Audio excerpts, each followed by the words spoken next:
Hello everyone, my name is Sark and welcome back to another SH Figuarts review.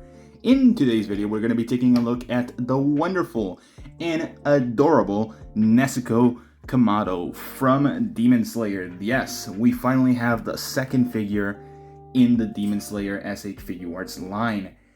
And I'm quite excited because hopefully it's as good as Tanjiro, because if it isn't, we might have an issue. So, got her from Ami. She finally came in. She came out a couple of weeks ago. I'm a little bit late to the party, so apologies, because I like shipping out things in one full shipment. So besides that, let's just get her out and see what she comes with.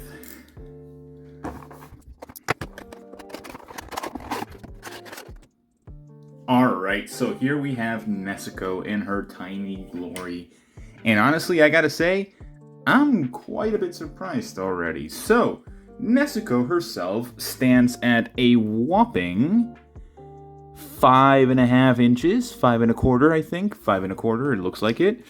So that's in inches. And in centimeters, she's at around 13.5 centimeters. On the screen, you'll see a couple of different variations and comparisons between different figures from SH Figuarts. So you can kind of tell what the size of this figure is going to be like. And honestly, kind of coming back, I think she looks really, really good. I think they nailed it in terms of just the aesthetic itself.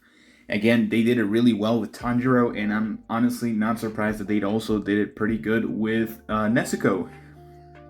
So, especially with Gyu coming out next month, I'm kind of expecting this figure line to just keep going strong, really. So, again, she looks absolutely perfect in my opinion. I think even though the actual kimono is not a soft clothing piece, I think it still works really well, especially since it's very similar to what Tanjiro already has. So that worked, and I'm hoping that this works just as well. So again, looks really good, pretty good proportions in my opinion. Nothing looks off. Everything is a little bit too matte finish, besides some of the actual joints being a little bit too glossy because it's more plastic than soft plastic, all that kind of stuff. So yeah, I don't have any issues really. I think it looks perfectly fine. Where the paint is, it's pretty good. There's no like smudging, no passing through any other sections. So again, pretty good overall. Now, I haven't tested out the articulation, so let's get into that real quick. For the head, she can look down this much, which is already pretty good. And she can look up about that much. Mainly because of the hair, it's blocking it a little bit.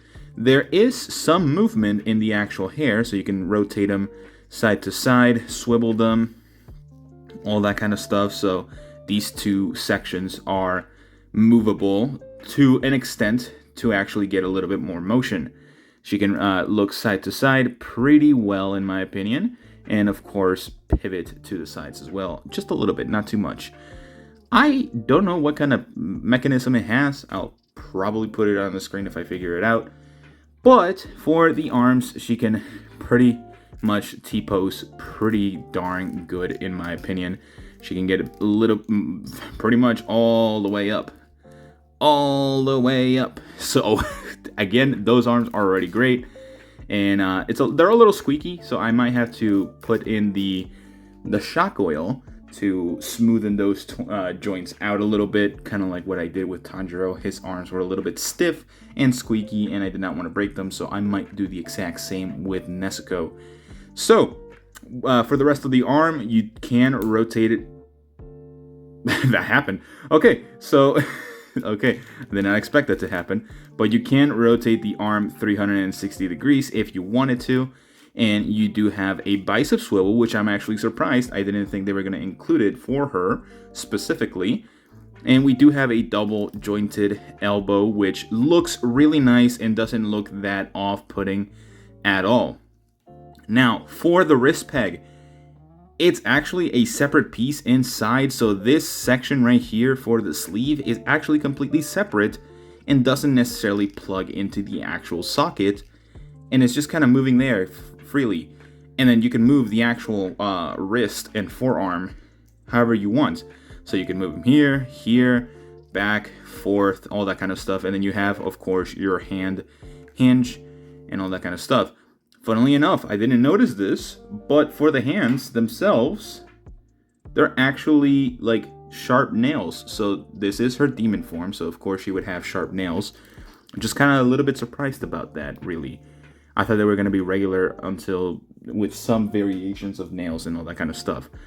So, moving on, for the ab crunch, it pops off pretty easily from the looks of it. She can look down. She can look down this far, so not the greatest. It actually still pretty decent overall. So I don't think that's bad whatsoever. I think that's actually pretty good. And backwards, you're gonna have a little bit of gapage, but you can look. You can kind of go backwards this much with a gap inside of the middle because of the mechanism that they have with the clothing. Honestly, not bad. You can like pull it up and kind of go backwards and forwards if you wanted to. So actually, you do get more range like that. So yeah, works well enough, I think. And of course, you have the flaps on the sides to kind of help you move a little bit. You can move them this much to the sides. And for the legs were always going to be an issue in my opinion. She can do the splits about this much. I like how these move fairly nice to the sides. Not too bad. I think that looks pretty good. To the sides this much for the splits, and kicking forward, it's going to be kind of an issue. But about this much, if you force it, it's going to be blocked by the actual clothing. So again, it might be a little bit of an issue sometimes. I think I popped it. So this is how the leg works. The leg has this little sort of ball peg or ball socket mechanism that actually just rotates side to side. And the knees go about this much, which is actually really nice. And of course you have your foot hinge that goes forward this much, backwards this much. And of course you have your toe hinge, which is pretty decent overall. And no thigh swivel, unfortunately, but it's something that I can manage without. But for the actual figure itself, you can still get a good knee bend. So I don't think that's going to be too much of an issue whatsoever. So overall, articulation, not as limited as I thought it was going to be. I'm quite surprised. She is actually pretty poseable. And that is something that I really like about this line of figures. They've done a great job with just the articulation in itself. Again, Tanjiro was I think a perfect 10 out of 10 for me. I think he is my figure of the year. This might be a follow-up, kind of like within the top 5 maybe. But so far, they've been doing great with this figure line. Granted, this figure is a little bit tad more expensive. It's like double the price of Tanjiro, so it's around $70, 65 I think. So I'm hoping that she is just as good, if not better than Tanjiro, because they really set the bar high with it. And with that, let's move on to the accessories, because she does have some that are really nice. Alright, so in terms of accessories, I think the amount that she has is fine, but not necessarily enough. So, starting off, we do have a smiling face that she comes with her eyes closed, and I think it looks absolutely beautiful, and it really encapsulates those moments where she's like super happy, especially after she, spoilers, conquers the sun. And also, we also have a facial expression where she's smiling with her eyes open, so it's really nice. Again, very indicative of that scene that a lot of you probably already saw. And we kind of get into the funny accessories where she has just a blank facial expression, kind of like confused or surprised, shocked, that kind of stuff. So I think she looks really fun with this one. I think it's really cute overall. So again, very nice. And then we kind of get a transition into the more serious faces. So we got the serious face kind of looking really nice and bold, ready for fighting. And then of course we have, last but not least, the angry expression where she's full on sort of demon mode at this point. So overall, really nice amount of faces. And honestly, more than I expected, because Tanjiro only came with 3. She comes with 5. That is completely surprising overall. So I don't remember any type of figure coming with that many facial expressions from recent experiences. I think the one that came with a lot was Luffy, but even then, he only had 4 compared to these 5. And we kind of don't stop there. We sort of have also the sitting down position, where it's just the legs are actually sculpted. You pop out the actual legs themselves, and then you can put them on here and make her kind of like kick down and then relax, all that kind of stuff. And then for hand expressions, we have 2 sort of grasping fists, like closed grasping fists, which I'm kind of surprised they're not full on like punch fists, which is odd that they didn't include any of that, because she does use her fist and also her legs a lot to like do a bunch of different attacks. So yeah, honestly, I think this is more indicative of like the not the fiery dance, but the blood demon art that she does in episode 19 of season 1.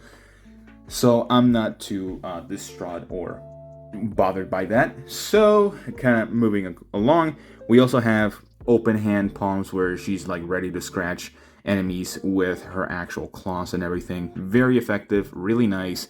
The nails are very well sculpted. I kind of wish they were painted though, so I feel like that's the only issue. They're not painted enough in my opinion. And kind of continuing the whole DLC stuff, not necessarily DLC specific, she has a holding hand with Tanjiro, and honestly, I think this looks really nice. I don't think Tanjiro's hand looks the greatest because it had to be painted, so it's not going to match correctly to Tanjiro himself because paint never matches with regular plastic. So, again, it looks fine. I think, especially for mine, a lot of the paint kind of bled over the actual hand for Nezuko, so it looks okay. It looks okay. There's a lot of imperfections with this one, and it kind of just looks like they didn't have time and just rushed this section right here. So again, I could have done with this one. I could have done without this one. I don't mind it.